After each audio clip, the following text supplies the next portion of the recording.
Welcome back to Business Continuity Awareness Week, preparing for the unexpected. Talking with Jason Haas, part 2 on personal resilience. Jason, just before we left the end of our last segment, we were going to talk about understanding limitations. Can you tell us about that? Right. And when you're dealing with medical care, HIPAA, power of attorney, all of this stuff, it's just fraught with limitations. There's roadblocks, but there's also opportunities in all of this. So one is, understanding of control what you can, let go of what you can't. That's part of the first step to understanding your limitations. You don't have to accept it, but if you can't change something, why pour your heart and soul into trying to change the unmovable? It's better to put those efforts into things that you can actually influence. So that took me a while to figure out. But I tell you, as soon as I did, a lot of the stress and inflicted trauma from that just made it easier. I know I can't, force the doctor to make a realistic assessment on my dad, though the assessment that we got about halfway through his journey is that, a full recovery is expected. No, but I can't control that. That's just his opinion at the time, and that was the doctor assigned to us. But also understanding HIPAA and power of attorney and how it applies to wherever you live. Uh, those type of things matter. And again, in thinking about things, what could you do differently from a family perspective, from a loved one's perspective, to make sure when that day comes where you have to take advantage of HIPAA releases and power of attorneys, what could you do to make that easier? So once you're in crisis, you can manage it correctly instead of trying to solution during a crisis. Very similar to like, this is why we have continuity plans. This is why we do tabletop exercises and training and documentation and playbooks and all these, incident response plans, you name it. And this is the same thing, but there's a lot more personal at stake. So think about, getting a trust, and that can help you understand what your limitations are, but you don't have to accept them. So what documentation can you put into a trust that can enable this a little bit more? Because probably the biggest complexity and limitation that we had is each time my dad would recover enough to the hospital would want to discharge him because they want to free up beds to take care of more severely injured patients.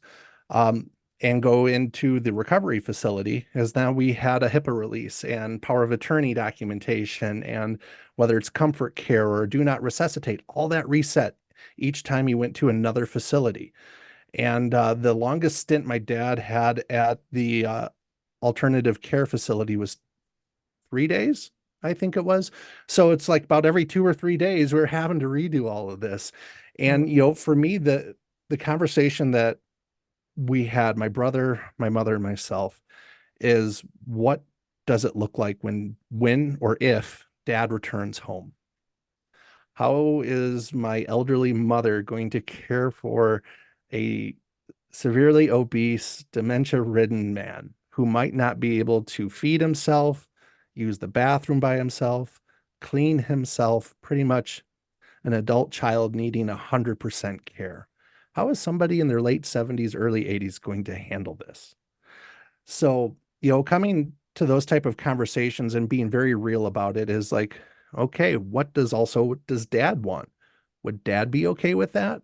And this is where documenting and having those conversations with loved ones while they're in better health compared to when they're in crisis, it's important to understand that. To this day, I honestly don't know what my dad wanted. I believe he wouldn't want to return home in a vegetative state to be a burden on, his loved ones, or that he would want to be hooked up on life support for who knows how long, because once you're on life support, it's damn well near impossible to get off of it. And things like that. So there's a lot of considerations that have to go into play, not just selfishly, like how I'm going to care and support for this person, but also what does that person really, really want? So out of all of this, the biggest takeaway is have a conversation with the people that you care for and understand those last wishes. Have it documented in a legal way, whether it's a revocable trust, irrevocable trust, wills, however, heck, a napkin with a couple of signatures and dates on it just might suffice too. But understanding those last wishes is absolutely key, because then you'll understand where your limitations are at. If my dad wanted to have a do not resuscitate, okay, great. That means there's no life support, there's no feeding tubes, it's just comfort care. Great. We understand the limitations of that. Where if it's not in place, okay, we're going to use every medical means necessary to sustain you. Yeah. That outcome looks different. So, having those conversations while you're in better health, it's like trying to create a crisis plan when you're in the middle of a crisis. It's just not going to work. So you just have to lean into it, embrace it for what it is, and take those hard lessons learned afterwards. So, we got into a routine after a while because about every, couple of days, Dad would bounce between medical facilities. And, we'd all hop on that call, say, all right, Ma, here's your rally here. We need you to get to the hospital. We need you to sign the HIPAA release so me and my brother can talk to the hospital staff. You are the power of attorney. So, any information we have, you're going to be the decision maker and you may have to make a decision quickly. So we're going to make sure we need you available. And when we call, you must pick up the phone because we're not calling just to chat and tell jokes. We're calling because this is serious. So setting those expectations, but also then having conversations on what does a do not resuscitate look like? So let's talk about that. What does that home care look like if you're the one having to care for them? How are we going to afford this with your insurance? Is this something that's sustainable? Is this something that Dad would want? A lot of kind of leading type soft questions. And it came down to, no, this isn't what my dad would want. And it's not something my mom wanted either. She would be incapable of caring for him. And she would be our next patient, then be up to me and my brother to take care of him and her. And that looks totally different. Me and my brother talked about, what if he lived in the suburbs of Chicago? What if we brought him out to the suburbs of Denver, in home care if mom can't do that, or relocating the parents around that? And just having those conversations. In the end, we came to the conclusion that comfort care was the way forward. There would be no feeding tubes, no life-sustaining activities beyond just normal, like, oh, here's your ice chips, we're going to feed you your plate of food, but he wouldn't be intubated. He wouldn't have a feeding tube. And we ensured that his do not resuscitate order was put in place. And the crazy thing with the do not resuscitate order, so my dad passed away the day after Christmas, so on 12/26. And 3 days prior to that, he rallied. And if you ever talk to anyone who's in elder care and around, end of life type preparations, is people can rally where they appear perfectly fine. One day, my dad woke up 100% lucid, could chat, tell jokes. He was a jolly guy, very clear. He could move his arms. He could feed himself. He couldn't walk or anything like that. He lacked the strength to do that. But, he all of a sudden, he knew my name, my brother's name, my mom's name, my aunt's name. He would talk about his friends of present and past. He would request a Manhattan, one of his favorite drinks. He would always ask for a Western movie. He loved his John Wayne movies. So he'd always want a Western on the TV. And, it was just tremendous. And this is where, technology like FaceTime and things on our mobile devices really came in clutch for me, being 1,000 miles away. I was able to talk with my dad and just connect with him again, say that I love yous, and we're here for you. And what can I do to help you? Is this what you want? Try to confirm some things.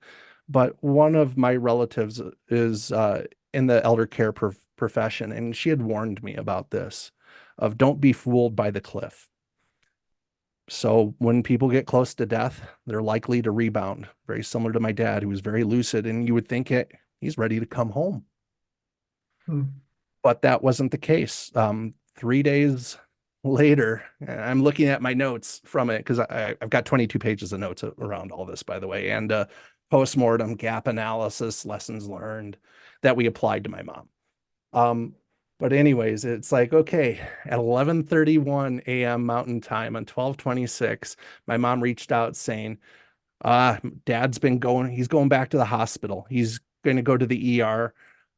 He declined. He went back to his vegetative state that day, and he was no longer able to talk, move his arms, do anything. He was back like he was in early December. And as we were, on that phone call with my family, we were rallying. All right, Ma, you know what to do. We got to get that HIPAA release signed. Your power of attorney will update you with that. Don't forget about the do not resuscitate, because a couple of days prior, I finally me and my brother were able to convince her to sign a do not resuscitate order for at the alternate care facility, which they'll come in clutch in a moment. And so as we're talking about this rally of dad going back to the hospital, he's declined. Um, I, call the patient experience, which is the hospital advocate, asked for the person who I've been working with, asked about, how can we, get this HIPAA medical info release password remotely for the power of attorney? How can we just do things quicker? Because dad's going to be heading your way in a couple of minutes, and I want to hit the ground running because I want to talk with the ER staff. I want to talk with nurses. I just want to talk. And as we're solutioning through all of this, and we end our call and everyone just disperses and do their things, my mom calls me an hour later at 12:46.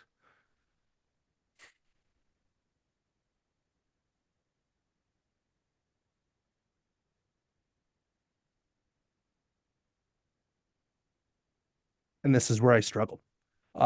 He was pronounced dead.